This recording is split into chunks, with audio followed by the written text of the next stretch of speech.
But I do think there is going to be some huge advancement on the model development side.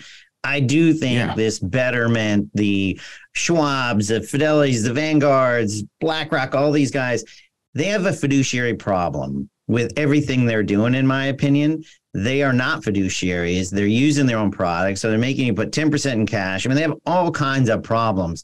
To me, without a doubt, if you're using those models, that there is a better way. And I think some of the things that QDEC and some other players are starting to develop, and some of the things that I've worked with, I know Chris has worked on a little bit, there is no doubt that the models that we're working on will be way better than what they have out there on the robo side of things. I don't even call what we're doing on the, really robo. I call it more smart allocator, just because you're having dynamic, you're using better information. You have I don't care if it's BlackRock or Vanguard. I'm going to go with the cheapest, the bestest, the fastest, the ones that can jump the highest.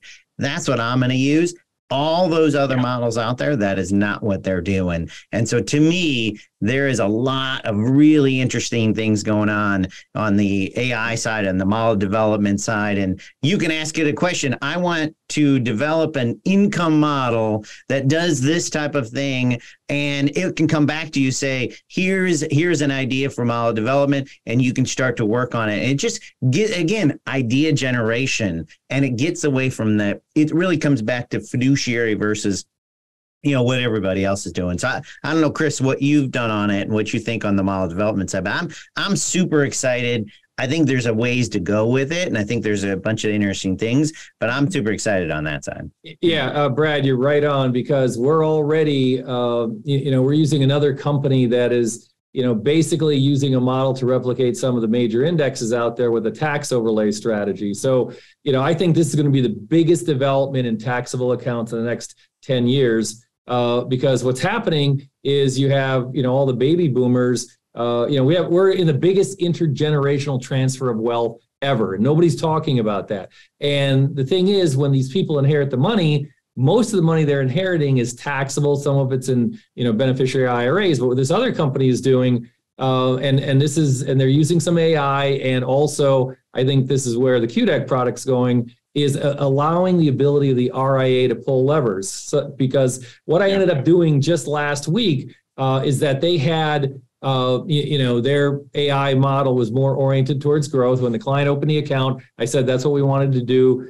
Some of my work was showing that growth was undervalued, no pun intended. And now growth has really run. And I contacted them last week. I'm like, we need to pull the levers on the model. We need to go, more in a direction of, dividends, et cetera. And they sent me back a super side-by-side comparison that their AI product had generated, saying, okay, here's what the portfolio is going to look like on a price to cash flow, price to sales, dividend, et cetera. And I know, we've been working with QDEC doing the same thing, allowing the advisor to pull the levers at a particular time. And to me, the most important thing, of course, we got to get careful with compliance, is back testing those models, because you want to back test them and see, did they work well or they didn't work well, but more importantly, what did I get under, different economic conditions? So Brad's exactly right. I mean, again, I go back to leveling the playing field. And, Goldman Sachs has spent billions of dollars, developing programs that read headlines and buy and sell billions of dollars worth of, stock at one time. Not that we're going to be doing that, although I would like to, buying and sell billions. But, what it's going to do for our, our average client is, again, the point is they don't care how you're going to make money. They just want you to make money. And if we're using a better tool that allows us to develop the model, get the input, back test it, I think that's, again, a game changer.